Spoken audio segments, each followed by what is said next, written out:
आप तो उम्र में बहुत बड़े पांडे जी कि हमारी ताई को लेकर चले जाना, हमारी चाची को लेकर चले जाना, लेकिन ये शब्द बोलना तो इससे लगता क्या है कि इनका अहंकार है और ये अहंकार में जीता। याद रखना, बाबूजी नहीं है अब, ये डरते नहीं किसी से। बाबूजी तो डरा के रखते थे। साक्षी महाराज जी इतने बड़े नेता हैं, मंत्री नहीं बनाया उन्होंने। साक्षी महाराज जी ये इलाज करने में लगे कि ओबीसी का इलाज कर दो और हम रहेंगे, हम ही सत्ता चलाएंगे। ये तो वोट दे ही देंगे, तो बाप रे तो हिंदू मुसलमान के नाम पे वोट देते हैं, मंदिरबाजी के नाम पे वोट देते हैं।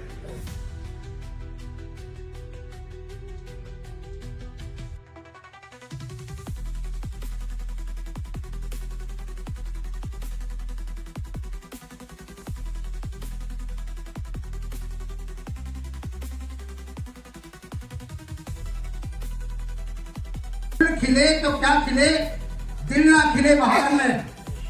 गुल खिले तो क्या खिले, दिल ने खिले बाहर में। और आग लगे उस पार को, भाई तुम जो ना वो दिन बाद में। आसिम बेग अपने चैनल में सभी दर्शकों का स्वागत करता हूं। आप देख रहे हैं आपका अपना चैनल बिग न्यूज 7। मेरे साथ निरंतर बने रहिए दोस्तों। मैं आज आपको जहांगीराबाद से जोड़ रहा हूं, जहांगीराबाद की समाजवादी की उस टीम से जो कि निरंतर 2027 के लिए वचनबद्ध और जीत की ओर अग्रसर हो रही है। मेरे साथ मौजूद हैं जिलाध्यक्ष मतलूब अली जी, जो कि आज नवनियुक्त राजपाल लोधी जी को जिला पार्टी में जिला उपाध्यक्ष की मनोनीत किया गया। मेरे साथ सबसे पहले मौजूद हैं अध्यक्ष जी, क्या कहना चाहते हैं, क्योंकि आज कार्यक्रम बड़ा है, लोधी समाज की ओर से राजपाल लोधी जी को मनोनीत पत्र भी सौंपा गया है। बहुत बहुत धन्यवाद आपका। ये बात मैंने जिस दिन राजपाल लोधी जी ने ज्वाइन की थी उस दिन कही थी कि लोधी समाज में समाजवादी पार्टी का कारवा बढ़ रहा है। हम पर रामकिशोर लोधी थे, नरेंद्र वैद्य जी थे, रामाशंकर लोधी थे, अनिल लोधी थे, अरविंद लोधी थे डिबाई में। अब राजपाल जी के आने से त्रिवेंद्र लोधी हैं, बहुत लोधी हैं, लेकिन राजपाल जी के आने से, क्योंकि जब बड़ा चेहरा और बड़ा नाम पार्टी से जुड़ता है, जिन्होंने अपना सारा जीवन खपा दिया भारतीय जनता पार्टी में, तो उनके पास अनुभव भी है, उनके पास काम करने का तरीका भी है। तो मैं समझता हूं कि समाजवादी पार्टी को इससे बहुत बल मिलेगा और आने वाले 2027 में खासतौर से ओबीसी बिरादरी और खासतौर से लोधी समाज में समाजवादी पार्टी के प्रति बहुत ज्यादा रुझान बढ़ेगा और लोधी समाज समाजवादी पार्टी के साथ रहेगा। अध्यक्ष जी, हाल ही में एक सत्ता पार्टी द्वारा डील हुई है अमेरिका से किसानों को लेकर, तो क्या उस डील को किस नजरिए से देख पा रहे हैं? देखिए, किसान बर्बाद हो जाएगा। आपको ध्यान होगा, क्योंकि हम ये हिंदुस्तान है, माजी को भूल जाते हैं। जहाँ डंकल प्रस्ताव आया था, उस डंकल प्रस्ताव का सब लोगों ने विरोध किया था कि ये डंकल जब आएगा देश में, ये अपना बीज लेकर आएगा, अपना खाद लेकर आएगा, जमीन को बंजर कर देगा, उन्हीं का बीज यहाँ उपजेगा। ये उसी कड़ी में जो है ये आगे बढ़ रहे हैं। देश के प्रधानमंत्री ने हमारे देश के स्वाभिमान को गिर में रख दिया अमेरिका के आगे। एक घटना मैं आपको बताता हूँ। सन 71 में जब बांग्लादेश में श्रीमती इंदिरा गांधी ने फौज उतारी थी, तो अमेरिका ने आग दिखाई थी कि इसे वापस लाइए। तो श्रीमती इंदिरा गांधी ने कहा था कि हम निर्णय ले चुके, और उसने अपना बेड़ा उतारा था। तो उसके विरोध में रूस ने अपना बेड़ा उतार दिया था और अमेरिका को पीछे हटना पड़ा कि रूस आ गया है तो अब लड़ाई रूस की और अमेरिका की हो जाएगी। रूस ताकतवर था, तो रूस जैसे देश को, जो हमारा दोस्त था, हमारा करीबी था, उसे हमने अलग कर दिया और हम अब तेल नहीं खरीदेंगे वहां से, अमेरिका से तेल खरीदेंगे। तो ये देश के स्वाभिमान को इन्होंने गिर में रखा, देश के प्रधानमंत्री ने। किसान बिल्कुल बर्बाद हो जाएगा इस प्रस्ताव से, जो ये समझौता इन्होंने किया है। किसान आने वाले वक्त में किसान इतना परेशान और बर्बाद हो जाएगा कि किसान का माल नहीं बिकेगा। हाल ही में कल बड़े नेताओं ने समाजवादी ज्वाइन की है, जिसमें बड़ा चेहरा नसीबुद्दीन सिद्दीकी का होता है, तो किस नजरिए से देख रहे हैं, कितना बल मिलेगा 2027 में उनके ज्वाइनिंग करने से? कि नसीबुद्दीन सिद्दीकी साहब इस उत्तर प्रदेश के कद्दावर नेता है, उन्हें सरकार चलाने का भी अनुभव है, और बहन जी की सरकार में महत्वपूर्ण मंत्रालय रहे हैं उनके पास। और उनके आने से जो पीडीए है, पीडीए की जो रणनीति है, पीडीए परिवार वो मजबूत होगा। और उनके साथ में जिन लोगों ने ज्वाइन की है, राजकुमार पाल जी हैं जो पूर्व प्रदेश अध्यक्ष अपना दल के, कमर साहब हैं और कई पूर्व विधायक हैं, दलित समाज के लोग, ओबीसी समाज के लोग। तो उनके आने से ये जो कारवां है, वो जो ताकत है पीडीए की, वो और आगे मजबूत होगी। उनके आने से पार्टी को बहुत बल मिलेगा। कौशल जी क्या कहना चाहते हैं 2027 के चुनाव को? जैसे अध्यक्ष जी ने बताया, बिल्कुल ठीक बताया। और हमारे राज्यपाल लोधी जी जैसे इन्होंने उपाध्यक्ष बने हैं, ये इससे हमारी पीढ़ी मजबूत होगी और इस बार पूरे बहुमत से अपनी सरकार बनाएंगे हम। योगी जी क्या कहना चाहते हैं आगामी 2027 में हमारी सरकार बनेगी और पूर्ण बहुमत के साथ में बनेगी, क्योंकि वर्तमान सरकार से समाज के सातों वर्ग बहुत ही ज़्यादा परेशान हैं और दुखी हैं। राज्यपाल जी, आज नई उमंग के साथ लोधी समाज जुड़ा है, तो क्या रहेगा 2027 के चुनाव को लेकर? 2000 चुनाव जो चल रहा है 2027 का, तो बहुत इसमें हमारे मजबूत रहेंगे अखिलेश यादव जी। और अखिलेश यादव इतने मजबूत रहेंगे कि सबको पार करते चले जाएंगे वो।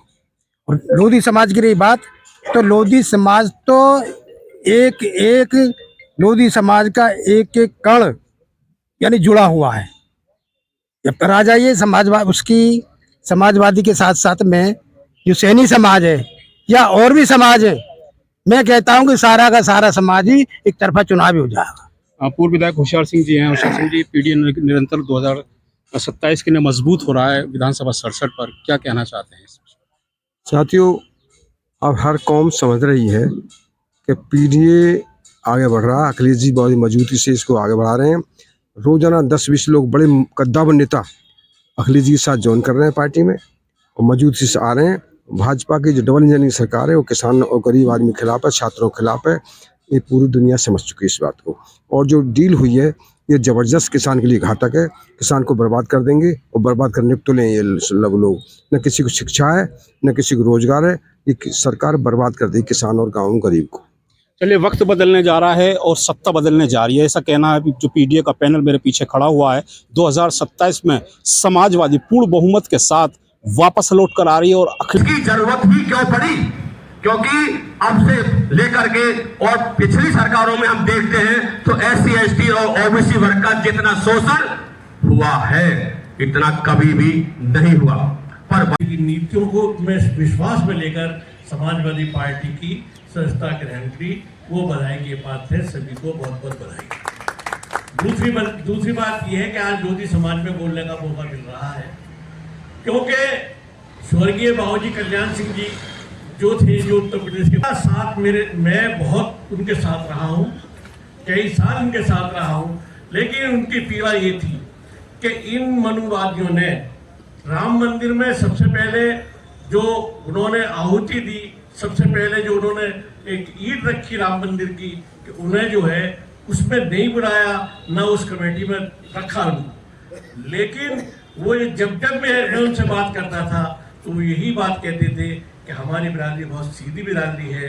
एक वाक़ा वो सुना रहे थे कि हाजी अख्तर में जो है दिल्ली से उड़ के दिवाई जा रहा था, हेलीकॉप्टर में था, तो हमारी बिरादरी इतनी सीधी है कि बहुत जो है लोधी समाज की महिलाएं काम कर रही थी। किसी ने कहा कि बाबूजी का हेलीकॉप्टर जा रहा था तो उन्होंने अपना घूंघट कर लिया। इतनी सीधी बिरादरी है। इस बिरादरी का शोषण ये भाजपा सरकार बहुत दिनों से कर रही है और मेरे जाने के बाद भी करेगी, लिख लेना ये बात। मैं आप सभी से, जो हमारे पार्टी के जितने भी लोधी समाज के लोग आपसे अनुरोध कर चुके हैं, वह आपसे मेरी गुजारिश ये है कि अब की बार जो 2027 में चुनाव हो तो अपना दिखा देना कि अगर हमें कोई हिस्सेदारी नहीं मिलेगी तो हम जो है भाजपा के साथ भी रहेंगे और समाजवादी पार्टी के प्रत्याशी को वोट देंगे।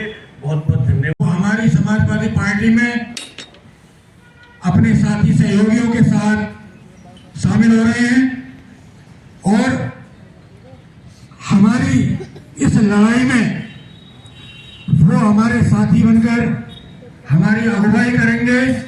इस चीज की भी हमारे दिल में बहुत खुशी है। कंधे से कंधा मिलाकर लड़ेंगे। मैं सिर्फ इतना ही कहना चाहता हूँ कि राजपाल सिंह जी हमारे नगर में आए और कहीं ना कहीं संगठन मजबूत होगा जो लोग हमारे साथ आ रहे हैं। और लोधी समाज हमारे यहाँ, हमारे भाई बहुत ज़्यादा लोग हैं, तो जब लोधी समाज हमसे जुड़ेगा तो पार्टी मजबूत होगी, नगर मजबूत होगा, विधानसभा मजबूत होगी। और जो भी प्रत्याशी आएगा, अगर आपने चाहा और आपने मदद करी तो विधायक बन के जाएगा, और जब विधायक बन के जाएगा तो सरकार भी बनेगी और अगले जी मुख्यमंत्री होंगे। किसानों के लिए बहुत अच्छा सोचते हैं अगले जी, ये बताने की जरूरत नहीं है। आप किसी के बहकावे में ना आए, समाजवादी को सपोर्ट करें। और मैं राजपाल सिंह जी को जो उपाध्यक्ष बनाए, इनको बहुत बहुत बधाई। जय हिंद। डेट पे बीजेपी एक ऐसी पार्टी है जो कि हिंदू मुस्लिम का झगड़ा कराती है। उसके अलावा और कोई जब जहाँ भी चुनाव होता है तब हिंदू मुस्लिम का झगड़ा बीच में होता है। तो क्यों होता है? एक बीजेपी तो पार्टी है जो झगड़ा कराती है, एक समाजवादी ऐसी पार्टी है कि जो सभी को एक साथ लेकर सम्मान चलती है, किसानों का हक दिलाती है। श्री मुलायम सिंह जी जब वो रक्षा मंत्री हुआ करते थे तो सेना को जब कोई हादसा हो जाता था कश्मीर में या कहीं में, तो वहीं उसका अंतिम संस्कार कर दिया जाता था। फौजी की जल्दी से शादी भी नहीं होती थी, छुट्टियां भी नहीं मिलती थी कि साला एक साल में आता है छुट्टी, कोई शादी भी नहीं करता था बहन बेटी का। उन्होंने जो रक्षा मंत्री होते हुए जो सम्मान सेना को दिया था, क्या दिया था कि जो ऐसी घटना हो जाती है उसकी डेड बॉडी उसके घर जाएगी, और सेना की उतनी तनख्वाह होगी एक सिपाही की कि जितना 1 तोले सोना, 1 तोले सोने की बराबर जो है उस सिपाही की तनख्वाह होगी। ये बाबू हुए नेताजी का ये वो था, और उन्होंने किया था कि आज ये पार्टी जो चल रही है जिसके पीछे हम पिछलगू है, क्या वो एक सेना वाले को, एक फौजी को इतना तनख्वाह देगी जितना सोना पहुंच गया है? देगा? मैं आपको एक चीज और याद दिला दूं।